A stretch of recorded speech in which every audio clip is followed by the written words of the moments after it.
ছোট জামাই আমি বিনোদ। খিলখিল করে উচ্ছ্বাসিত হাসি।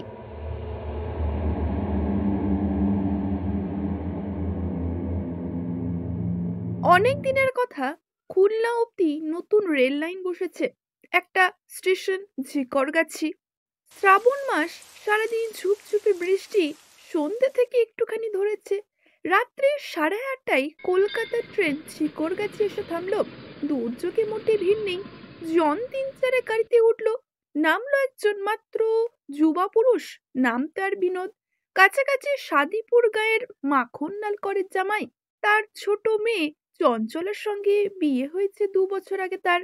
পুনায় থাকে বিনোদ, মিলিটারিতে চাকরি করে। সম্প্রতি বাসা পেয়েছে। বউকে নতুন বাসায় নিয়ে যাবে। 1 সপ্তাহ ছুটি নিয়ে শ্বশুর বাড়ি এসেছে সে। এরপর ভাদ্র মাস পড়ে যাবে। শ্বশুর শাশুড়ি তখন মেয়ে পাঠাবেন না। সেজন্য তাড়াতাড়ি স্টেশনে নেমে বিনোদ গেট পেরিয়ে বেরোলো। গেটে লোক নেই, কেউ টিকিট চাইলো না। বিনোদ তাকিয়ে তাকিয়ে দেখে কোনো দিকে জনমানব দেখা যায় না। এর আগে আরো 2বার সে শ্বশুর বাড়ি এসে থেকে গেছে। পথ মোটামুটি জানা, তবু ভালো করে একবার স্টেশন মাস্টারের কাছে জিজ্ঞাসাবাদ করে নেবে। অফিস ঘরের দরজা ঝাঁকাচ্ছে বিনোদ। মাস্টার মশাই, ও মাস্টার মশাই। দরজা ভেতর থেকে বন্ধ। ভেতরে আলো জ্বলছে। স্টেশন মাস্টার অফিসেই আছেন, সাড়া দিচ্ছেন না। শুনুন একবারটি, মাস্টার মশাই। বিনোদ আরেকবার দরজায় শেকল ধরে ঝাঁকালো।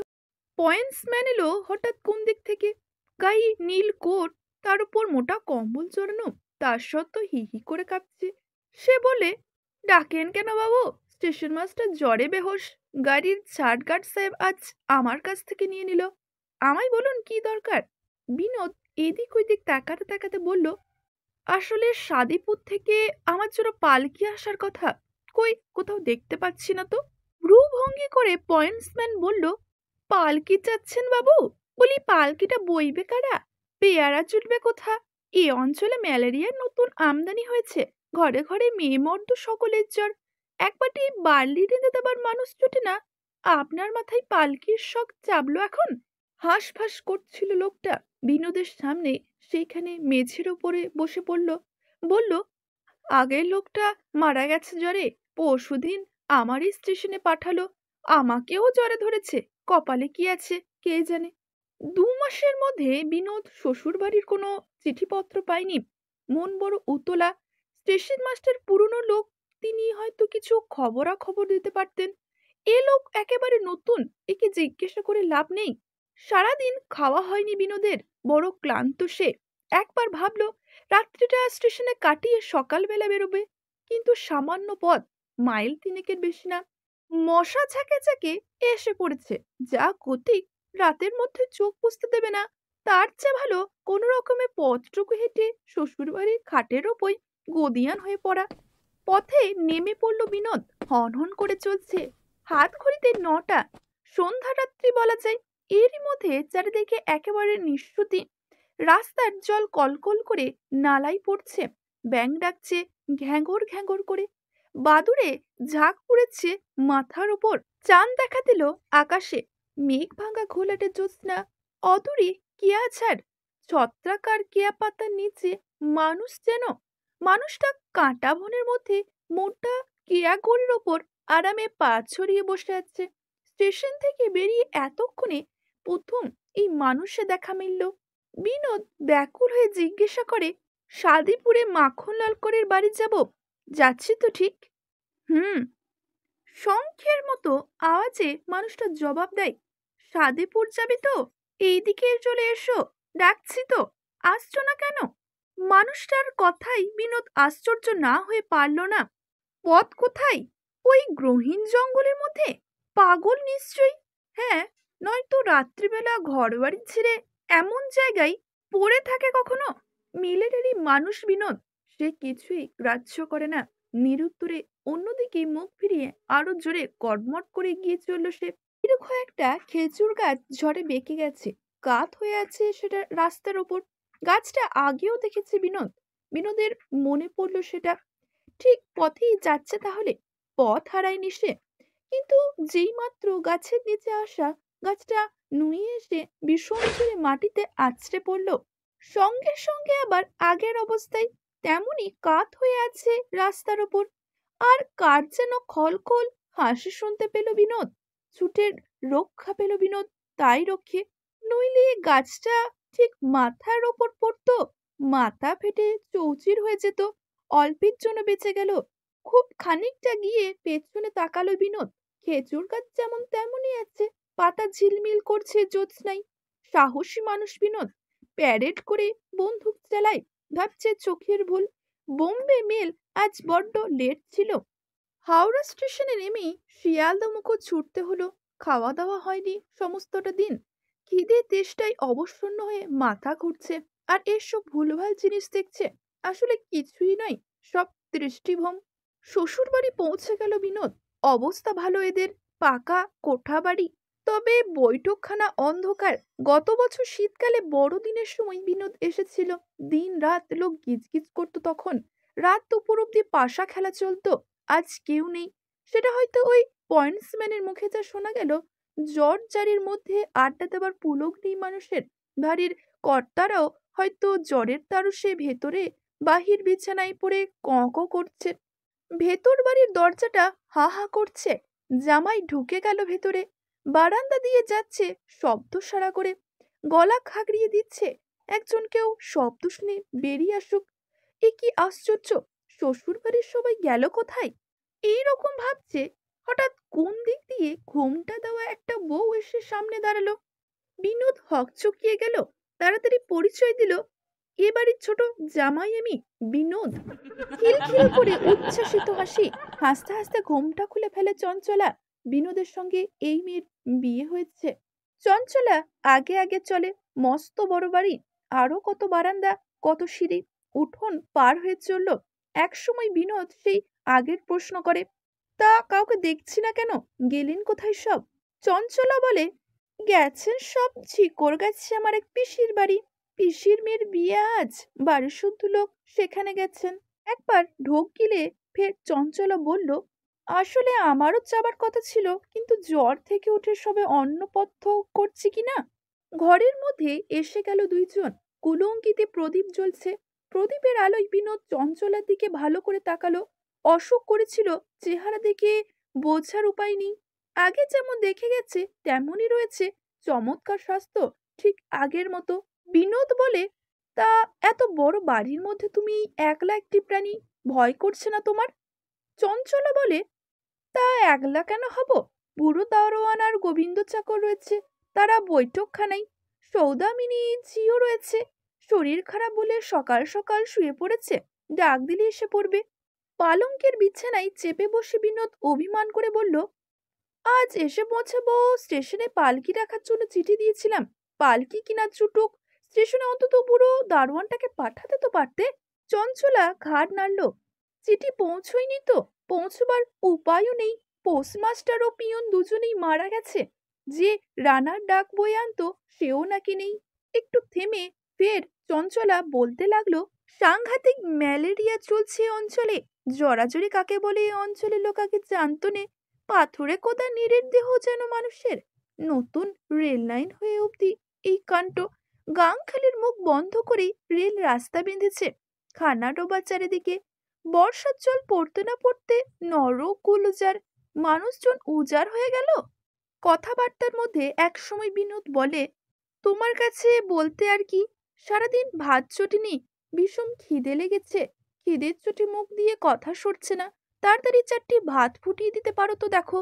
চঞ্চলা ব্যস্ত হয়ে উঠে বলল, ছি, আগে বলতে হয়তো।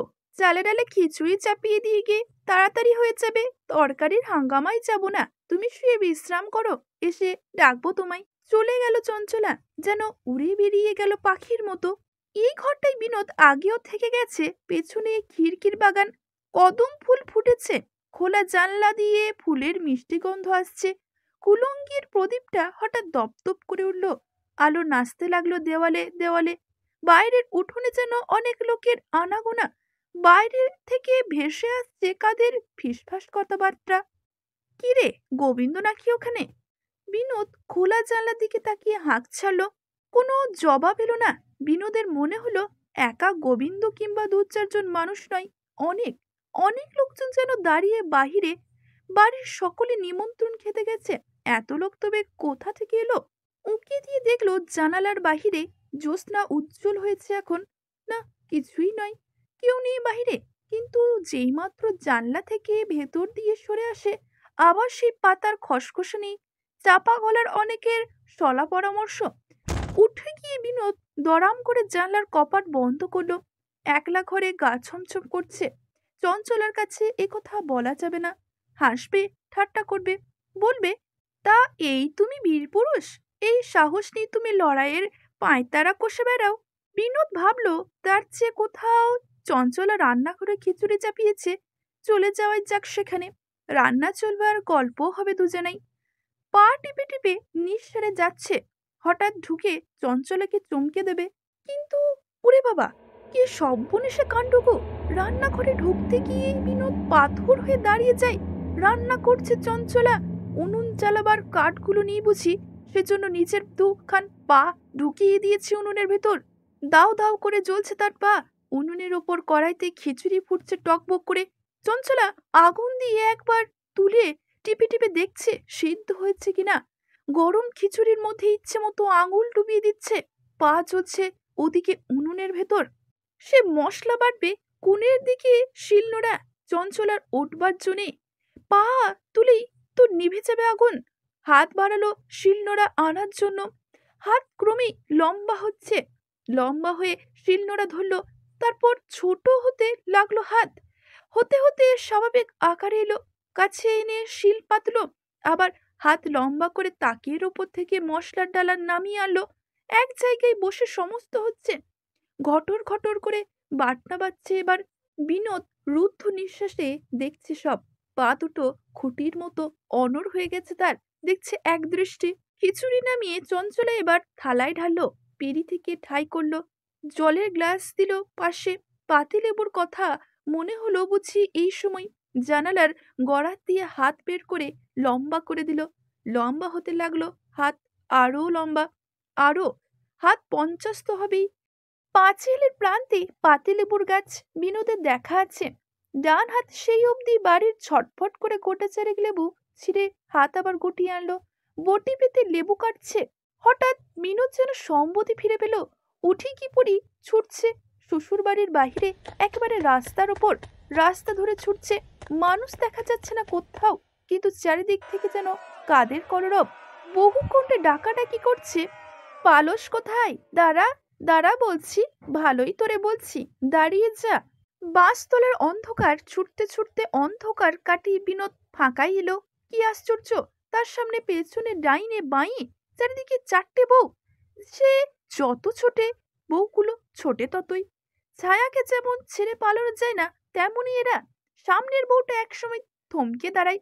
গায়ের ওপর বিনোদ হুমড়ি খেয়ে পড়েছিল। কোনো রকমের সামনে নিল, রক্ষা নেই। এইবার ধরলো। তাকিয়ে দেখলো অন্য 3টে বউ সঙ্গে সঙ্গে দাঁড়িয়ে গেছে। সামনের বউটা ঘুরে দাঁড়ালো বিনোদের দিকে। এতক্ষণে মুখের ঘোমটা তুললো।